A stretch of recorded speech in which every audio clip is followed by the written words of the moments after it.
I don't actually know who produced the boxing event on Saturday, but I am 99% sure it was Craig Bersari.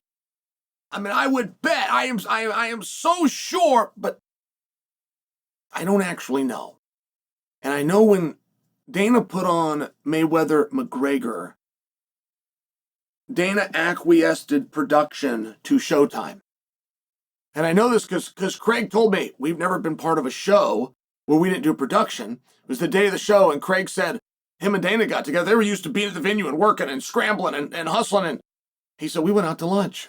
We went to lunch. We showed up, came in, waited to see what was going to happen like everybody else. I'm quite sure this was Bersari, though. Okay. Okay. So, a week ago, something happened, and I brought it to you all's attention. And it wasn't like the biggest topic we had. It wasn't the most successful video we had, but it was one that resonated, that got more comments, and I got more messages right to myself. More of you saw this, and then sent me messages right to my phone, text messages, found me through Twitter, sent me DMs on social media. Suleiman, the president of the WBC, came out and claimed that he has been ghosted by Dana White and that the bylaws of the WBC require the highest ranking executive to put the belt around the winner. And he presented this in a way, he didn't go as far as to say, but he presented it in a way, and I do believe I accurately interpret his message, that whoever wins between Canelo and Crawford, no matter what the judges say and no matter what the announcer says, cannot officially be the champion unless the highest ranking executive, who turns out to be him, places the belt around him. Now that simply is not true. But he was making the claim. That is how badly he wanted that moment.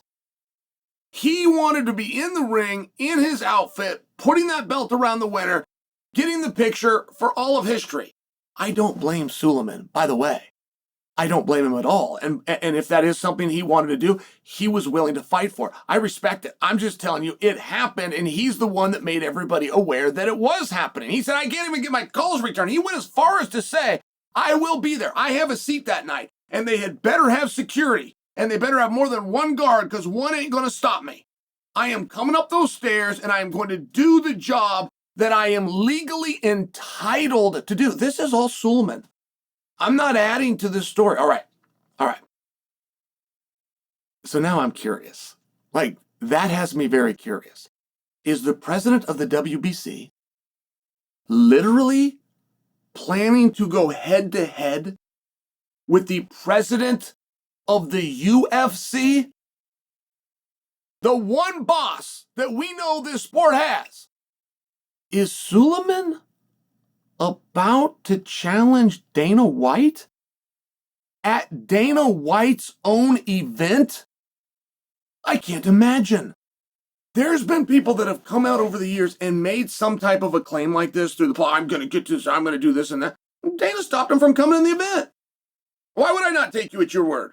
If you're going to come in and disrupt my event, I will take you at your word. I will stop you from entering the building. There's an interesting thing.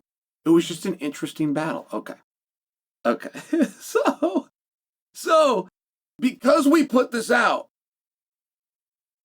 it created a group. It created a group that was tied to this storyline. So do you guys know how this ended? Are you aware? Would you like me to tell you? Okay. Suleiman got to the ring. He got to the ring with the belt, by the way.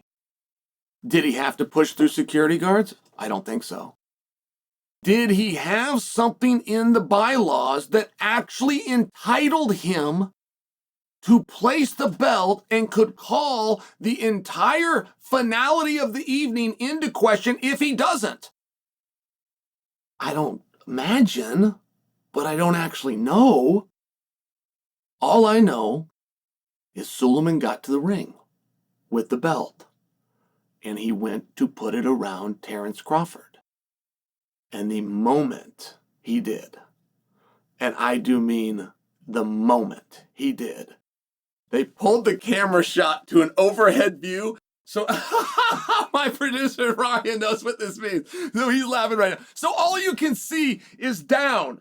So now you're just looking at down. It could be anybody. It could be your mom. You would have no idea. You wouldn't know who Terence is from Canelo, and one's Hispanic and one is black. You don't know any. All you're seeing is the top of people's heads.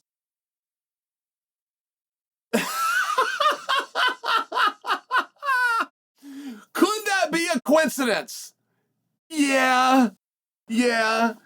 Do I think it was a coincidence, or do I think that Bersari specifically said the moment that prick gets in the ring to do his little ceremony, draw back? That is the one I think. And I want to know so bad. And I want to know what Suleiman's response is, because when Suleiman told the story, it was just about, hey, this is just what the rules say. I didn't even write the rules, but I interpret them, and it's got to be the executive, and well, that's me, so I'm going to get to that ring. I'm going to do my job, by golly. That's not what he meant. He meant I'm going to be on camera at the biggest event around the world, topping this off. I'm going to tell people, my aunt's going to be calling, my godmother, my neighbor, my daughter, my friend, my high school buddies. They're all going to say, this is what he meant. They pulled it to an overhead shot, and all you could see was the top of a bunch of heads that, frankly, could have been anybody.